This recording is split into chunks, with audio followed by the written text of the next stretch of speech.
আসসালামু আলাইকুম ওরহমতুল্লাহি ওবরাকাতু।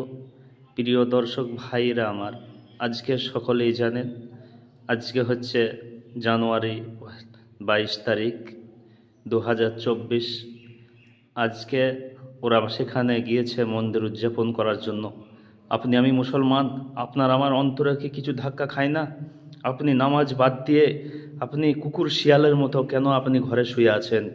নামাজ বাদ দিয়ে কেন আপনি স্ট্যাটাস করছেন? নামাজ রোজা বাদ দিয়ে কেন আপনি মাতব্বরি করছেন? বন্ধ করুন, বন্ধ করুন। অচিরেই আপনার আমার কাছে বিপদ ঘনিয়ে আসবে যদি এখনো পর্যন্ত এই মসজিদের দরজাগুলোতে পা না দিই। এই জন্য তারা মসজিদ ভেঙে দিয়েছে। তুমি মসজিদে আসো না মুসলমানের বাচ্চা হয়ে, এই জন্য তারা মসজিদকে ভেঙে দিয়েছে। তোমার হিসাব দেওয়ার জন্য প্রস্তুত থাকো। রব্বুল আলামিন যারা এখনও অবুঝ নাদান তাদেরকে তুমি হেদায়েত দান করো। আসসালাম।